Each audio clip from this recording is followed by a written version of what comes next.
ফজরের নামাজ কাজা হয়ে গেলে আপনি কখন আদায় করবেন? এটা কি যখন টের পাবেন তখনই পড়বেন, নাকি জোহরের সময় পড়বেন, নাকি পরের দিন ফজরের নামাজের সময় আপনাকে পড়তে হবে? এবং যদি আপনি কাজা আদায় করেন তাহলে তখন সুন্নত সহ পড়বেন, নাকি সুন্নত বাদে শুধু ফরজ নামাজ পড়বেন? এই প্রশ্নটা আমাদেরকে সবচাইতে বেশি করা হয়। আমরা জানি পবিত্র কোরআন সূরা নিসার 103 নম্বর আয়াতের শেষের অংশে আল্লাহ পাক বলছেন, ইন্নাস সালাতা কানাত আলাল মুমিনিনা কিতাবাম মাওকুতা। আমি আল্লাহ তোমাদেরকে নির্দিষ্ট সময়েই নামাজকে ফরজ করেছি। নামাজ নির্দিষ্ট সময়ে ফরজ, কিন্তু আপনি নির্দিষ্ট সময় যদি না পড়তে পারেন কোনো জরুরতের ক্ষেত্রে, তাহলে আপনি কি করবেন? যেমন আমরা জানি ফজরের নামাজটা কখন পড়তে হয়? সুবহে সাদিক থেকে সূর্য উদয় পর্যন্ত, এটুকু ফজরের নামাজের সময়। এর পরবর্তীতে পড়তে গেলে আপনি কাজা পড়তে হবে।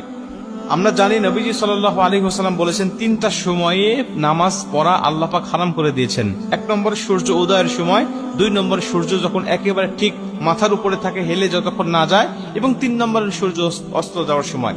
এই তিনটা সময় নামাজ পড়া যায় না। এবং রাসূল সাল্লাল্লাহু আলাইহি ওয়াসাল্লাম বলে দিয়েছেন যে যদি ঘুমের কারণে অথবা যে কোনো বেখিয়ালি হয়ে যদি নামাজটা তোমার ছুটে যায়, নামাজটা যদি জাস্ট টাইমে না পড়তে পারো, তাহলে যখন তোমার স্মরণ হবে ঠিক তখনই তুমি নামাজটা আদায় করে নেবে। তোমার ফজরের নামাজ কাজা হয়ে গেছে, তুমি ঘুমের কারণে টের পাও নাই, 8টা বেজে গেছে, 9টা বেজে গেছে, এখন তুমি জোহরের নামাজের জন্য অপেক্ষা করবে না। জোহরের নামাজের জন্য অপেক্ষা নয়, তুমি তখনই উঠে তুমি নামাজটা আদায় করে নেবে।